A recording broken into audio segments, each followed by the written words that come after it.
Hello everyone. आप सभी का इस सेशन में स्वागत है। आज के इस सेशन में हम पढ़ेंगे फाइनेंशियल रेशियोज के बारे में। फाइनेंशियल रेशियोज का क्या इंपॉर्टेंस है, कौन कौन से फाइनेंशियल रेशियोज होते हैं जिन्हें हमें ध्यान में रखना है इन्वेस्टमेंट करने से पहले, और किस तरह से फाइनेंशियल रेशियोज को कैलकुलेट किया जाता है। तो आइए शुरू करते हैं फाइनेंशियल रेशियोज के साथ।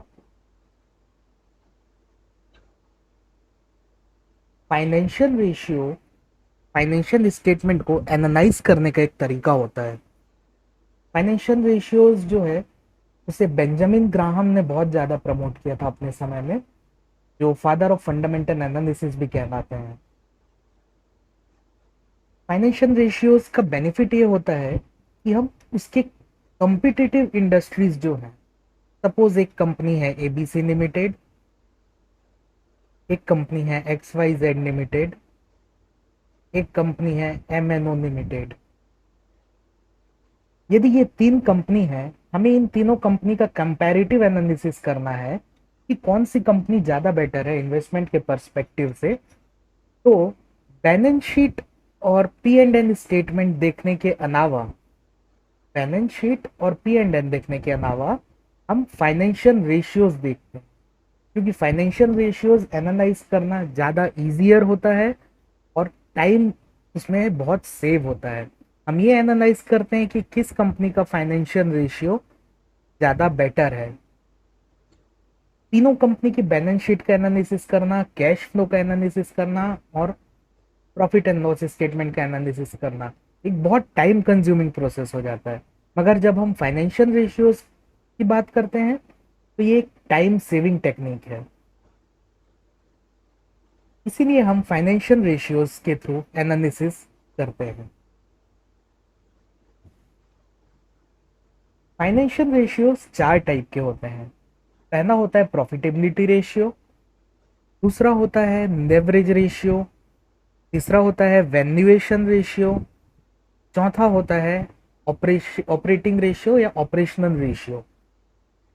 प्रॉफिटेबिलिटी रेशियोज अपने नाम से ही से हम पहचान सकते हैं। प्रॉफिटेबिलिटी रेशियोज वो रेशियोज जो कंपनी की प्रॉफिट को रिप्रेजेंट करते हैं। उसी तरह लेवरेज रेशियोज वो रेशियोज होते हैं जो कंपनी की लेवरेज या फिर फाइनेंस को रिप्रेजेंट करते हैं। वैल्यूएशन रेशियो वो रेशियोज होते हैं जो कंपनी की प्रेजेंट वैल्यू को रिप्रेजेंट करते हैं। उसी तरह ऑपरेटिंग रेशियोज वो होते हैं जो हमें बताते हैं कि कंपनी अपने ऑपरेशंस में कितना एक्सपेंड एक्सपेंडिचर इनकर कर रही है, या कितने खर्चे वो उठा रही है, या ऑपरेटिंग रेशियोज में वो प्रॉफिटेबल है या नहीं। ये सारी चीजें हम ऑपरेटिंग रेशियोज के अंदर देखते हैं। प्रॉफिटेबिलिटी रेशियोज हमारा सबसे पहला रेशियो जो है। प्रॉफिटेबिलिटी रेशियोज जो रहता है वो कंपनी की प्रॉफिटेबिलिटी को मेजर करने में हमारी मदद करता है।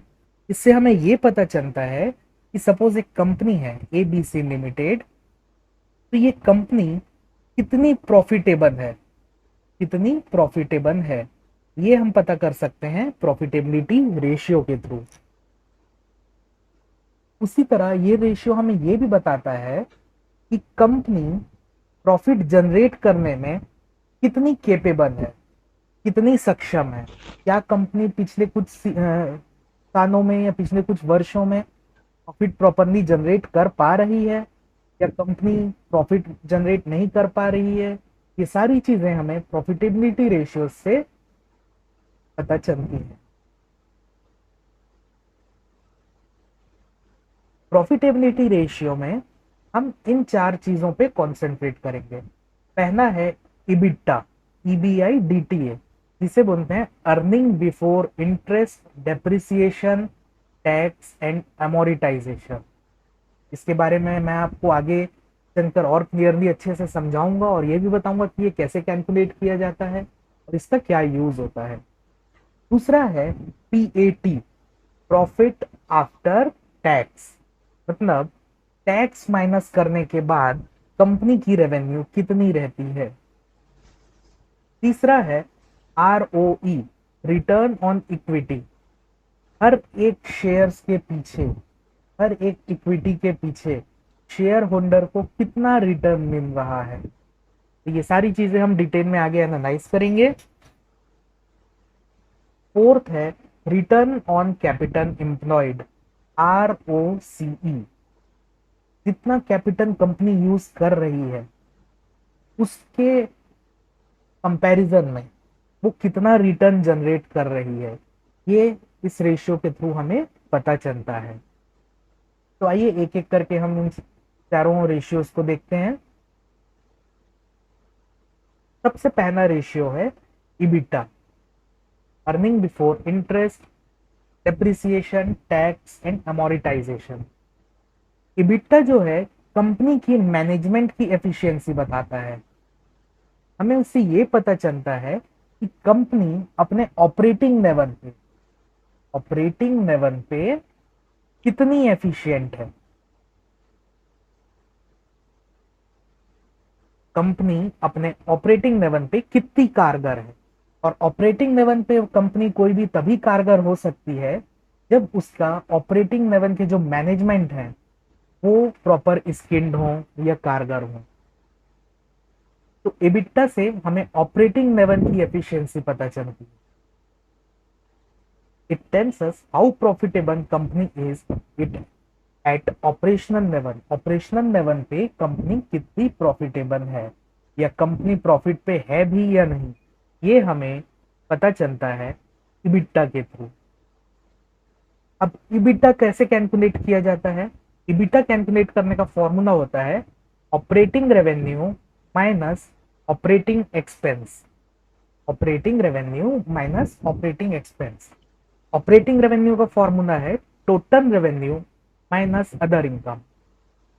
सपोज एक कंपनी की टोटल रेवेन्यू है 100 crore. Let's say ABC limited company है जिसकी टोटल रेवेन्यू है 100 करोड़। इस 100 करोड़ में 10 करोड़ रुपीज जो है उसे इंटरेस्ट के थ्रू इनकम जनरेट होता है। इंटरेस्ट इनकम है 10 करोड़ रुपीज, उसका इंटरेस्ट के थ्रू जनरेट होता है। तो ऑपरेटिंग रेवेन्यू कितना हो जाएगा? Total revenue 100 minus interest income जो है आपका अदर इनकम में आ जाएगा। इंटरेस्ट इनकम बोल सकते हैं या इनकम फ्रॉम इन्वेस्टमेंट बोल सकते हैं, minus 10 crore, that is 90 crore. तो ऑपरेटिंग रेवेन्यू हो गई कंपनी की 90 करोड़। उसी तरह ऑपरेटिंग एक्सपेंस होता है total expense minus finance cost minus depreciation and amortisation. For example, इस कंपनी का 100 करोड़ का रेवेन्यू है। इस 100 करोड़ के रेवेन्यू को पाने के लिए उस कंपनी का एक्सपेंडिचर कितना आया? मानते हैं अपन टोटल एक्सपेंडिचर आया कंपनी का 50 करोड़। सपोज कंपनी का टोटल एक्सपेंडिचर आया 50 करोड़। इसमें से फाइनेंस कॉस्ट मतलब कंपनी के डेट या लोन्स जो अपन बोलते हैं वो हैं 20 करोड़। और डेप्रिसिएशन एंड एमोरिटाइजेशन मतलब कंपनी के एसेट में जो डेप्रिसिएशन हुआ है वो हुआ है 10 करोड़ का। तो टोटल एक्सपेंस हमारे पास है, फाइनेंस कॉस्ट हमारे पास है, डेप्रिसिएशन एंड एमोरिटाइजेशन हमारे पास है। तो अब हमारा ऑपरेटिंग एक्सपेंस हम कैलकुलेट कर सकते हैं। ऑपरेटिंग एक्सपेंस हो जाएगा total expense that is 50 crore minus finance cost that is 20 crore minus depreciation and amortization cost that is 10 crore. तो हमारा ऑपरेटिंग एक्सपेंस आएगा 20 करोड़। 20 करोड़ जो हुआ ये हमारा ऑपरेटिंग एक्सपेंस आया। तो अब हमारा इबिटा जो है हम वो कैलकुलेट कर सकते हैं। अब हमारा इबिटा हो जाएगा ऑपरेटिंग रेवेन्यू जो कि हमारा 90 करोड़ है माइनस ऑपरेटिंग एक्सपेंस जो कि हमारा 30 करोड़ है, मतलब 70 करोड़, मतलब कंपनी का earning before interest depreciation tax and amortisation 70 crore रुपए है। मतलब इस कंपनी ने इस पर्टिकुलर फाइनेंशियल ईयर में 70 करोड़ रुपए के रेवेन्यू जनरेट किया है। 70 करोड़ रुपए इस कंपनी ने अर्न किया है। तो ये होता है इबिटा। अगला आता है पैट, जो कि कहलाता है profit after tax. Profit after tax होता है जो भी profit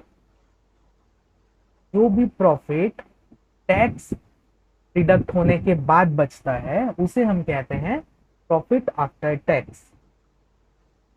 profit after tax margin calculate करने के लिए हम सारे एक्सपेंस को टोटल रेवेन्यू से डिडक्ट कर देते हैं और फिर उसमें से हम टैक्सेस को माइनस करते हैं। सपोज एक कंपनी का टोटल रेवेन्यू है 100 करोड़ और उसका एक्सपेंस है 30 करोड़, तो उसका ओवरऑल रेवेन्यू कितना होगा? 70 crore after deduction of on the expenditure. अभी 70 करोड़ पे जो उस पे टैक्स आएगा, for example considering 30% net corporate tax, 70 crore का होगा 21 करोड़। ये हो गया टैक्स। एग्जाम्पल के तौर पर हमने 30% लिया कैलकुलेशन को इजी करने के लिए। 30% कॉर्पोरेट टैक्स 21 करोड़ जो हुए उसके टैक्स हुए। तो प्रॉफिट बिफोर टैक्स कितना था? ये हो गया हमारा प्रॉफिट बिफोर टैक्स। तो प्रॉफिट बिफोर टैक्स हो जाएगा 70 crore minus 21 crore, that is 49 crore. ये हमारा हो गया प्रॉफिट आफ्टर टैक्स। इस तरह से हम प्रॉफिट आफ्टर टैक्स कैलकुलेट करते हैं।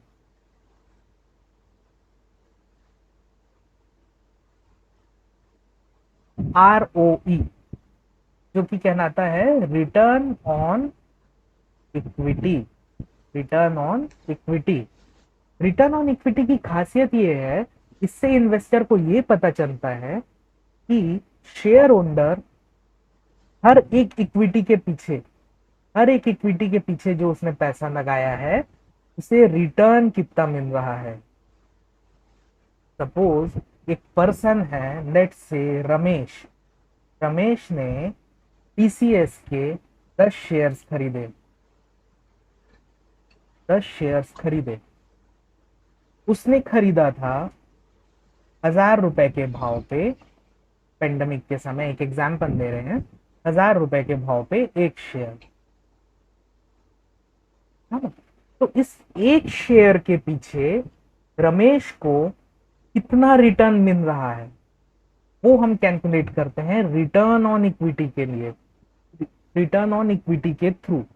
रिटर्न ऑन पर शेयर इन्वेस्टेड, ऑन पर शेयर इन्वेस्टेड और बॉट, वो कहलाता है return on equity. Return on equity से हमें यह पता चलता है कि कंपनी अपने शेयर होल्डर्स के इन्वेस्टमेंट पे कितना प्रॉफिट उनको जनरेट करके दे पा रही है। मतलब कोई भी एक कंपनी, सपोज XYZ लिमिटेड, अपने शेयर होल्डर्स को पर शेयर के पीछे कितना प्रॉफिट गेन करके दे पा रही है, वो हमें पता चलता है आरओई से। इससे हमें यह पता चलता है आरओई से कि कंपनी का प्रॉफिट जनरेट करने के मामले में एफिशिएंसी कैसा है। कंपनी का अपने शेयर होल्डर्स के लिए प्रॉफिट जनरेट करने के मामले में एफिशिएंसी कैसा है। क्या कंपनी प्रॉपर एफिशिएंट है अपने शेयर होल्डर्स के लिए प्रॉफिट जनरेट करने में? ये हम पता कर सकते हैं आरओई के थ्रू। जितना ज्यादा कंपनी का आरओई होगा उतना ज्यादा अच्छी कंपनी अपने इन्वेस्टर्स के लिए होगी। तो कभी भी ध्यान रखें, कभी भी इन्वेस्ट करने से पहले ये देखना जरूरी है कि कंपनी का आरओई कितना है। यदि कंपनी का आरओई कम है तो हम उस कंपनी में इन्वेस्ट नहीं करते हैं। हमेशा कंपनी का आरओई एक अच्छा अमाउंट होना चाहिए। आगे हम डिस्कस करेंगे वो कितना होना चाहिए और क्या होना चाहिए। अभी बस आप ये ध्यान में रखें कि कंपनी का आरओई जितना ज्यादा होगा, कंपनी कंपनी उतनी ज्यादा प्रॉफिटेबल उनके शेयर होल्डर्स के लिए होगी। आरओई का फॉर्मूला होता है net profit divided by share holder equity into 100। Suppose करें, मान लीजिए एक छोटी सी स्मॉल स्केल कंपनी है जिसका शेयर होल्डर इक्विटी है 10 लाख रुपीज का। शेयर होल्डर इक्विटी है 10 लाख रुपीज का, और उसने पिछले फाइनेंशियल ईयर में प्रॉफिट जनरेट किया है, नेट प्रॉफिट 2 लाख रुपीज का। नेट प्रॉफिट जनरेट किया है 2 लाख रुपीज का। तो इस कंपनी का आरओई कितना हुआ? आरओई होगा 2 lakh divided by 10 lakh into 100।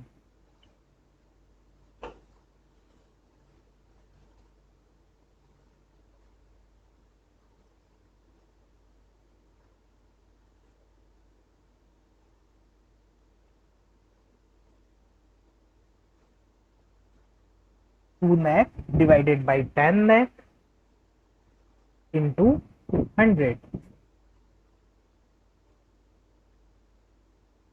ये होगा कंपनी का आरओई।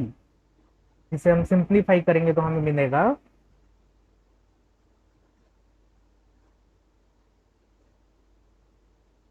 20। मतलब इस कंपनी का एक शेयर्स के पीछे कंपनी ने 20 रुपीज का प्रॉफिट अपने शेयर होल्डर्स को कमा कर दिया है। ये होता है आरओई। कंपनी ने कितना अपने शेयर होल्डर्स को प्रॉफिट कमा कर दिया, वो होता है आरओई। नेक्स्ट है ROCE, return on capital employed. Return on capital employed का मतलब ये होता है कंपनी जितना कैपिटल यूज कर रही है, क्या उसके अकॉर्डिंग वो उतना रिटर्न जनरेट कर पा रही है कि नहीं। सपोज कोई कंपनी है जो 1 लाख रुपए यूज करती है बिजनेस में इन्वेस्ट करने के लिए, तो क्या उस कंपनी जो है वो 1 लाख रुपए के मुताबिक प्रॉफिट जनरेट कर पा रही है कि नहीं। ये होता है आरओसीई। इससे हमें ये पता चलता है कि कंपनी अपने ऑपरेशनल लेवल पे कितनी एफिशिएंट है अपने कैपिटल के मुताबिक प्रॉफिट कमाने में। इसका फॉर्मूला होता है आरओसीई का PBIT, profit before interest and taxes, divided by over on capital employed. Over on capital employed, over on capital employed में आपका सारी चीजें आ जाएंगी, short term debt, long term debt and equity. Suppose करें company है example जिसका PBIT जो है वो है 100 करोड़ इंटरेस्ट एंड टैक्सेस के अलावा, और उसके साथ ही उसका ओवर ऑन कैपिटल एम्प्लॉयड जो है, कैपिटल एम्प्लॉयड में आपके सारी चीजें आ जाएंगी। सारी चीजें मतलब मान लीजिए उसका 20 करोड़ का शॉर्ट टर्म डेट है, 20 करोड़ का लॉन्ग टर्म डेट है, 10 करोड़ का इक्विटी है। तो ओवर ऑन कैपिटल एम्प्लॉयड आपका हो गया 50 करोड़ का।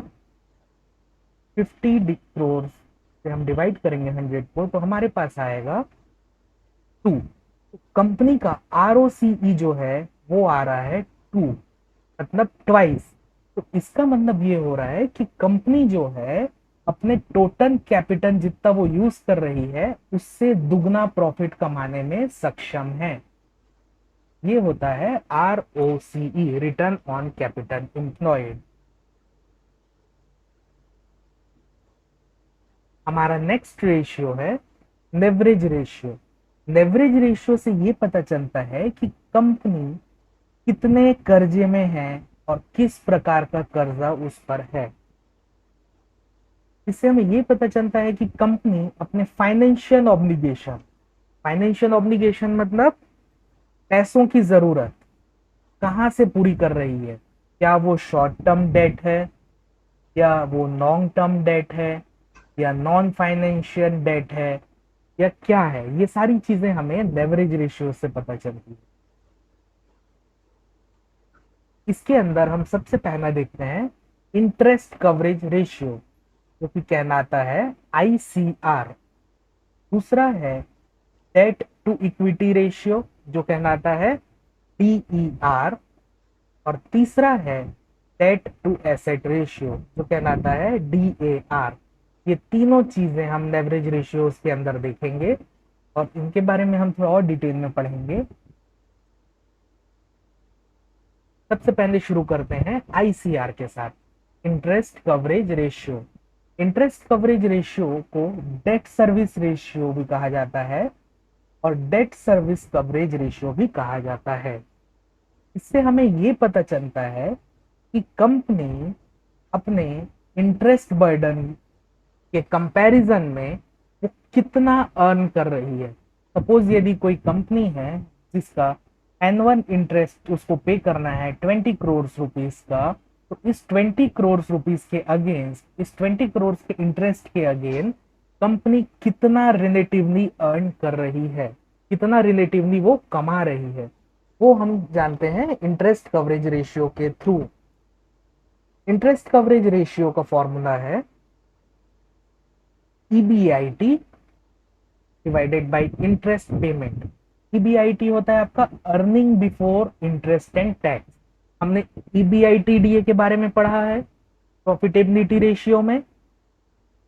तो ईबीआईटी कैसे कैलकुलेट होता है, जो प्रॉफिटेबिलिटी रेशियो में हमने ईबीआईटीडीए निकाला था उसमें से डेप्रिसिएशन एंड एमोरेटाइजेशन को हम माइनस कर देते हैं, क्योंकि यहाँ पर सिर्फ हमें लेना होता है ईबीआईटी को, earning before interest and tax.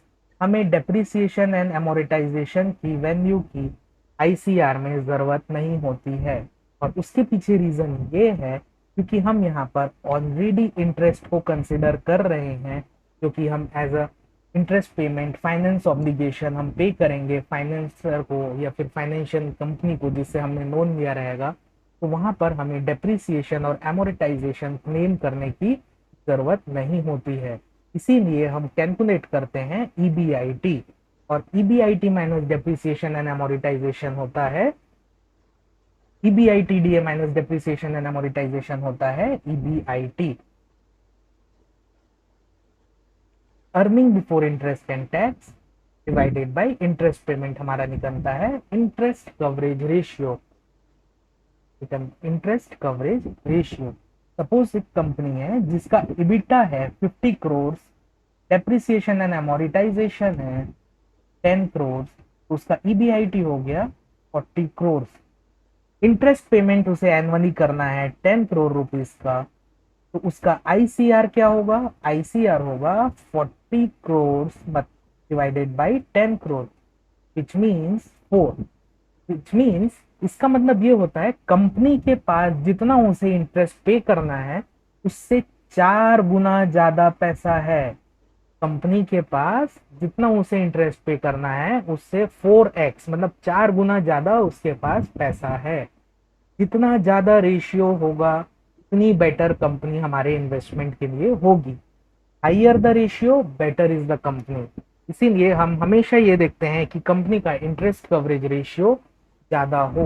Minimum company का इंटरेस्ट कवरेज रेशियो 3 होना चाहिए, तभी हम उस कंपनी में इंटरेस्ट शो करेंगे और इन्वेस्ट करेंगे।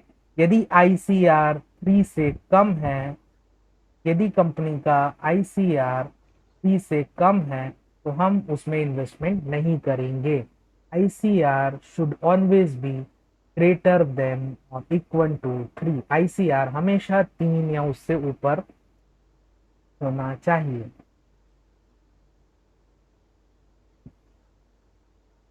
नेक्स्ट रेशियो है debt to equity ratio, DER।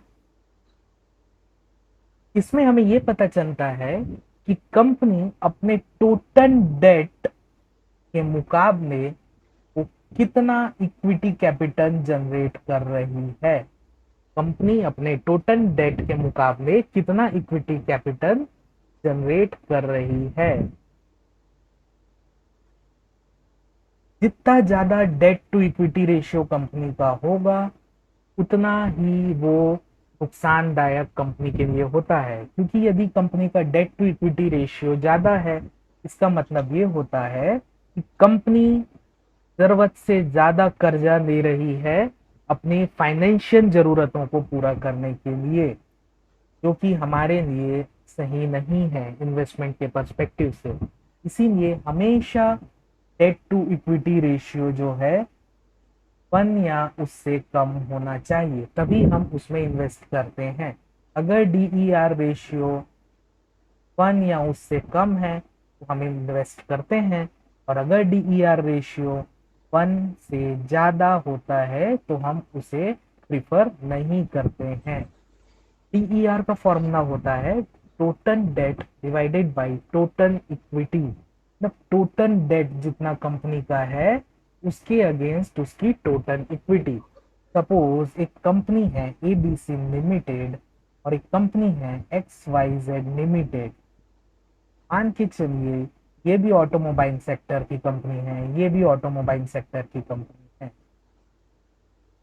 इसका टोटल डेट है 100 करोड़ का, इसका टोटल डेट है 50 करोड़ का, इसकी टोटल इक्विटी है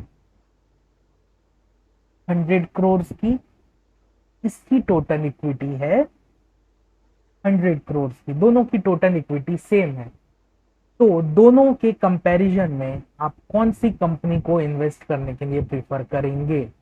DER के पर्सपेक्टिव से सिर्फ बताएंगे, अभी हम बाकी चीजों को नहीं देख रहे हैं, हम सिर्फ DER के पर्सपेक्टिव में बात कर रहे हैं। आप इन दोनों में से कौन सी कंपनी प्रीफर करेंगे? ABC लिमिटेड का DER आएगा 100 divided by 100 that is equal to 1, और XYZ लिमिटेड का DER आएगा 50 divided by 100 that is equal to 0.5। अब आप बताएं दोनों में से आप कौन सी कंपनी प्रीफर करेंगे? XYZ लिमिटेड ही प्रीफर करा जाना चाहिए, क्योंकि इसका डेट टू इक्विटी रेशियो कम है। क्योंकि हमें पता चल रहा है इस रेशियो से कि कंपनी अपने इक्विटी का आधे डेप्ट में ही अपना काम चला रही है, कंपनी के ऊपर ज्यादा कर्जा नहीं है। लेकिन यहाँ पर कंपनी अपने इक्विटी के बराबर कर्जा लेकर चल रही है, कंपनी में डेट ज्यादा है। दोनों ही सेम सेक्टर की हैं, दोनों की इक्विटी कैपिटल सेम है, लेकिन ये कंपनी के ऊपर कर्जा ज्यादा है और ये कंपनी के ऊपर कर्जा कम है, तो हम ऐसी कंपनियों को ज्यादा प्रिफर करेंगे।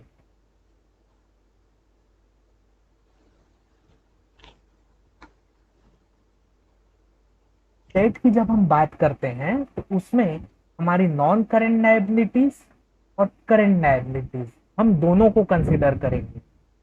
नॉन करेंट लायबिलिटीज और करेंट लायबिलिटीज दोनों।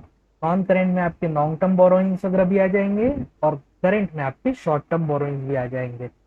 दोनों डेट को कंसिडर करेंगे। जब हम डेट इक्विटी रेशियो की बात करते हैं तो हमें नॉन करेंट और करेंट दोनों को प्लस करके ही डेट कंसिडर करना है।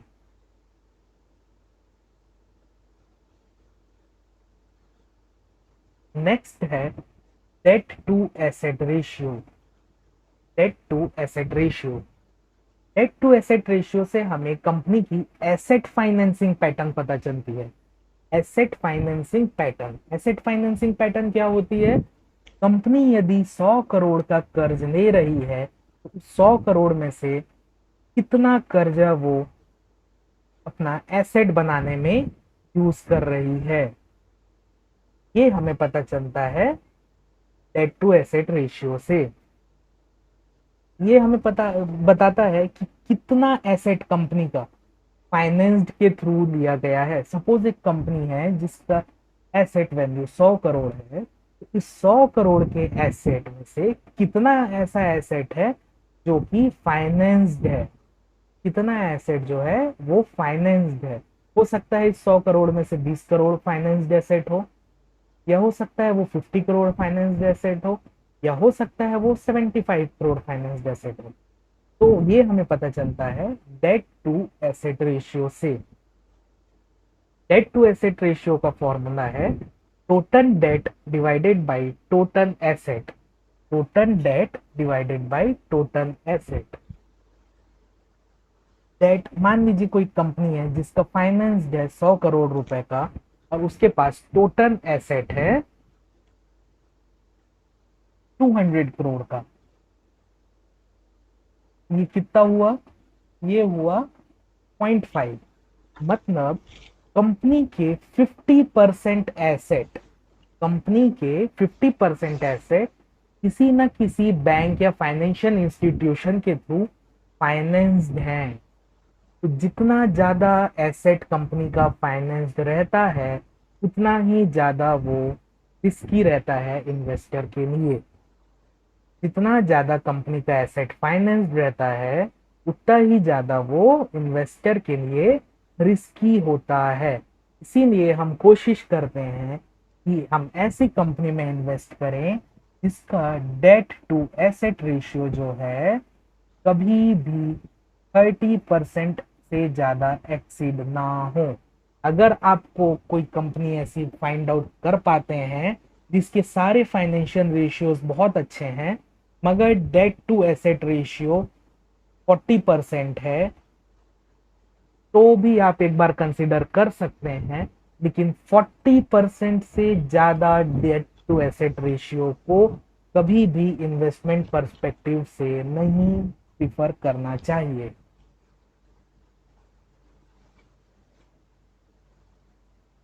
नेक्स्ट है हमारा वैल्यूएशन रेशियो।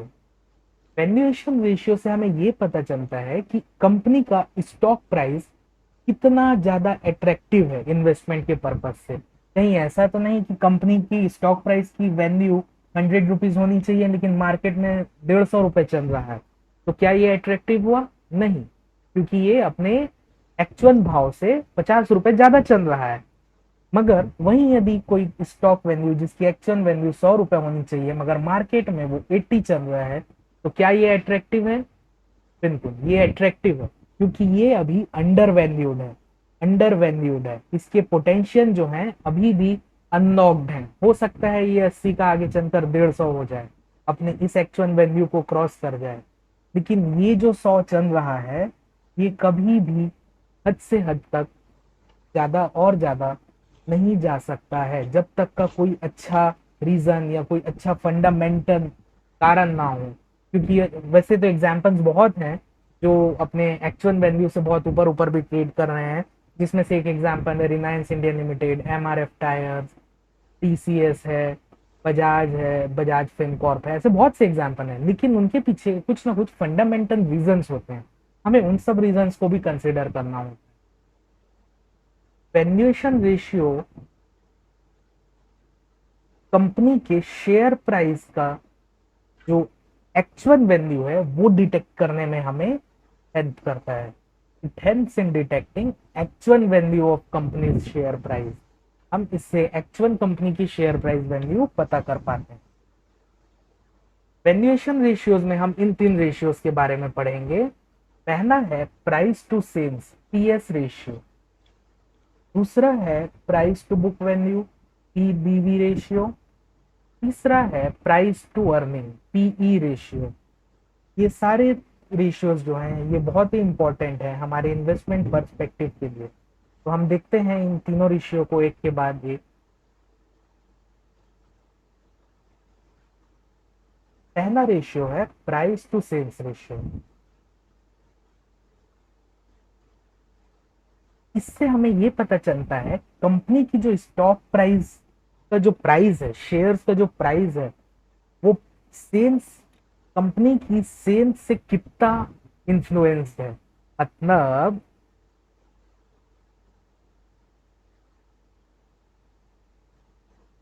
कंपनी का स्टॉक का प्राइस जो है वो कंपनी का सेल्स पर शेयर के अकॉर्डिंग कैलकुलेट किया जाता है। कंपनी का स्टॉक का जो प्राइस है उसे सेल्स पर शेयर के अकॉर्डिंग कैलकुलेट किया जाता है प्राइस टू सेल्स रेशियो में। इसका फॉर्मूला होता है current share price divided by sales per share. Market में जो सीएमपी अपन बोलते हैं करेंट मार्केट प्राइस, वो होता है करेंट शेयर प्राइस। और सेल्स पर शेयर ये हमें बैलेंस शीट से मिल जाता है, फाइनेंशियल स्टेटमेंट से कंपनी का, और वहां पर से फिर हम निकालते हैं प्राइस टू सेल्स रेशियो।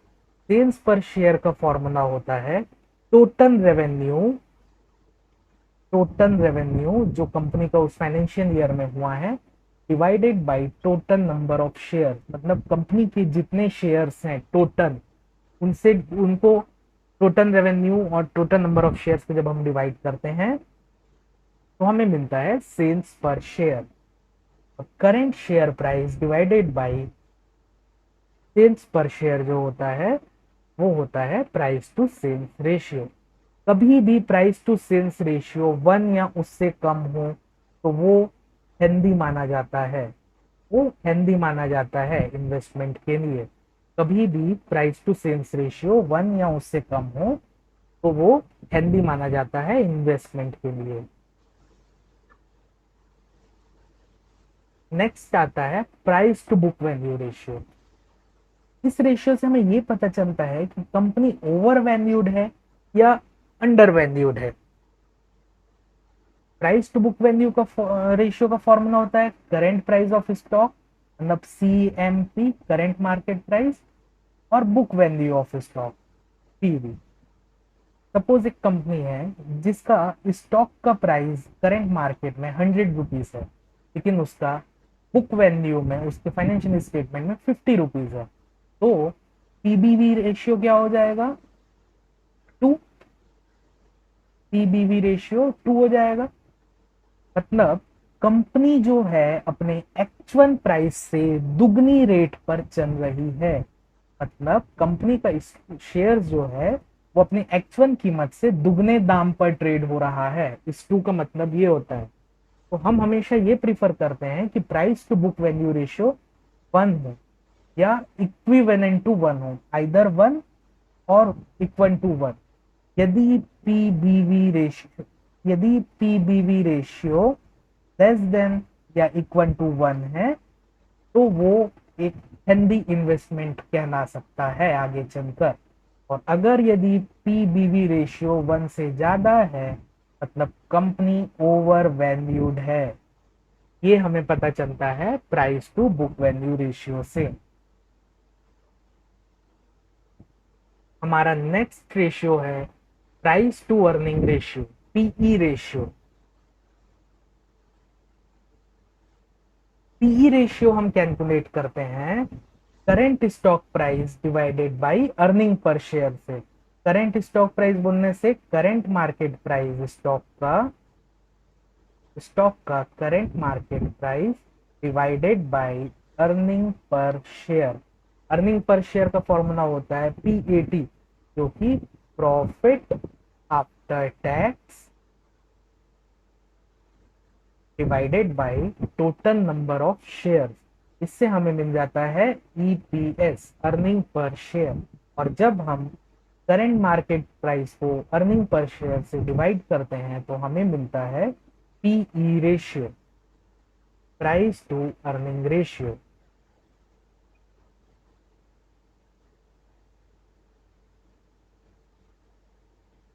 हमारा नेक्स्ट रेशियो आता है operating ratio. Operating ratio operating ratio को एक्टिविटी रेशियो और मैनेजमेंट रेशियो भी कहा जाता है। इससे हमें यह पता चलता है कि कंपनी अपने ऑपरेशनल लेवल पे कितनी एफिशिएंट है। कंपनी की ऑपरेशनल लेवल जो है, ऑपरेशनल मैनेजमेंट जो है, वो कितना एफिशिएंट है, ये हमें पता चलता है ऑपरेशनल रेशियो से या ऑपरेटिंग रेशियो से। ऑपरेटिंग रेशियो में हम पढ़ेंगे 3 रेशियोज के बारे में। एक है एफएटीआर या फिर फैट रेशियो भी कहते हैं जिसे हम, जो होता है फिक्स्ड एसेट टर्नओवर रेशियो, एक होता है वर्किंग कैपिटल टर्नओवर रेशियो, और एक होता है इन्वेंट्री टर्नओवर रेशियो, या जिसे हम कहते हैं आईटी रेशियो। आईटी रेशियो, जब मैं आईटी रेशियो बोलूं तो आप ये कंफ्यूज मत होइएगा कि ये आईटी रेशियो कौन सा रेशियो है। IT ratio means simply inventory turnover ratio होता है। मैंने यहाँ शॉर्ट फॉर्म में नहीं मेंशन किया है, लेकिन ये आईटी रेशियो भी कहलाता है। उसी तरह fixed asset turnover ratio PAT ratio भी कहलाता है। तो शुरू करते हैं पैट रेशियो के साथ। फिक्स्ड एसेट टर्नओवर रेशियो जो है हमें ये बताता है कि कंपनी अपने फिक्स्ड एसेट के अगेंस्ट ने फिक्स्ड एसेट के अगेंस्ट कितना रेवेन्यू जनरेट कर रही है एक पर्टिकुलर फाइनेंशियल ईयर में। एक कंपनी अपने फिक्स्ड एसेट के अगेंस्ट कितना रेवेन्यू जनरेट कर रही है एक पर्टिकुलर फाइनेंशियल ईयर में, ये हमें पता चलता है फिक्स्ड एसेट टर्नओवर रेशियो से। इससे हमें ये पता चलता है कि मैनेजमेंट जो है कंपनी का वो अपने एसेट्स को इफेक्टिवली यूज कर रहा है कि नहीं। क्योंकि यदि मैनेजमेंट अपने एसेट्स को इफेक्टिवली या एफिशिएंटली यूज नहीं करेगा तो फिक्स्ड एसेट टर्नओवर रेशियो जो है वो हमेशा कम ही होगा।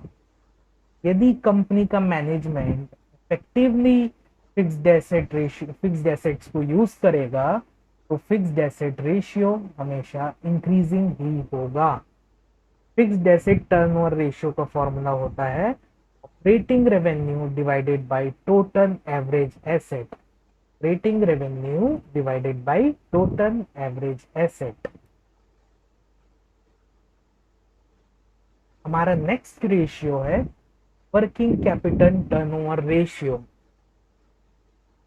सबसे पहले हम ये जानेंगे वर्किंग कैपिटल क्या होता है।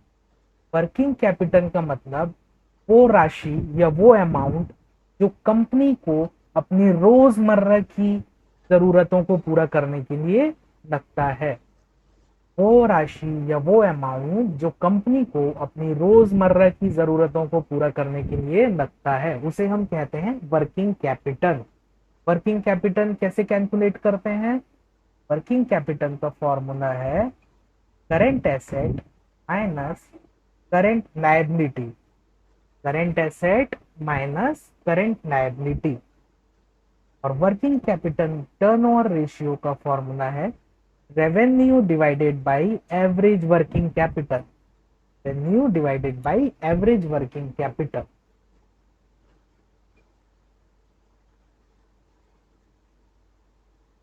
हमारा नेक्स्ट रेशियो है इन्वेंट्री टर्नओवर रेशियो। इन्वेंट्री का मतलब क्या होता है? इन्वेंट्री का मतलब हर वो प्रोडक्ट जो कि फिनिश्ड हो चुका है और अब बिकने के लिए रेडी है। फॉर एग्जाम्पल एक कंपनी है, मान के चलिए एबीसी लिमिटेड, जो कि कार मैन्युफैक्चर करती है। उसने रॉ मटेरियल के तौर पर टायर्स खरीदा। उसने रॉ मटेरियल के तौर पर टायर्स खरीदा, उसकी सारी एसेसरीज खरीदी, उसका बॉडी डेवलप किया, उसकी सारी बॉडी डेवलप करी। तो क्या हम कह सकते हैं ये इन्वेंट्री है? ये इन्वेंट्री तब तक का नहीं कहलाएगी जब तक का ये कार पूरी तरह से मैन्युफैक्चर होकर सेल होने के लिए रेडी ना हो जाए, तब तक का ये इन्वेंट्री नहीं कहलाएगी। तो इन्वेंट्री मतलब हर वो फिनिश्ड प्रोडक्ट जो कि मार्केट में सेल होने के लिए बिल्कुल रेडी रखा हुआ है, उसे हम कहते हैं इन्वेंट्री। और इन्वेंट्री टर्नओवर रेशियो का मतलब होता है वो समय, इन्वेंट्री टर्नओवर का मतलब होता है वो समय जो कि कंपनी को अपनी इन्वेंट्री को क्लियर करने में लग रहा है। मतलब एक कंपनी के पास, एबीसी लिमिटेड के पास 10 कारें हैं। सपोज उसके पास 10 कार है, तो इन 10 कार को उसे मार्केट में सेल करने में और उन्हें सेल करके फिर 10 कार को अपने इन्वेंट्री में ला के रखने में जो समय लगता है उसे कहते हैं इन्वेंट्री टर्नओवर या इन्वेंट्री टर्नओवर टाइम। ये होता है इन्वेंट्री टर्नओवर। और इन्वेंट्री टर्नओवर कैलकुलेट होता है cost of goods sold divided by average inventory से। Cost of goods sold divided by average inventory, ये होता है inventory turnover ratio. I hope आप लोगों को सारी चीजें अच्छे से समझ आई होंगी। इस सेशन में हमने डिस्कस किया सारे फाइनेंशियल रेशियोज के बारे में, प्रॉफिटेबिलिटी रेशियो, लेवरेज रेशियो और सारी जितने भी रेशियोज होते हैं हमने सारी चीजें, ऑपरेटिंग रेशियो, वैल्यूएशन रेशियो, हर एक चीज हमने इस सेशन में कंप्लीट किया है। इस सेशन में हमने हर एक रेशियोज को अच्छे से जाना है और हर एक रेशियोज का कहाँ पर किस तरह से हमें यूज करना है ये हमने जाना है। आई होप आपको सारी चीजें क्लियरली समझ में आ रही होंगी और इन्हें कैसे यूज करना है ये भी मैंने आपको एक्सप्लेन किया है।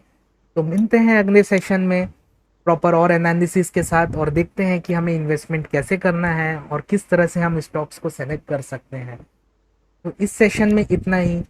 तो see you soon in the next session. Till then take care.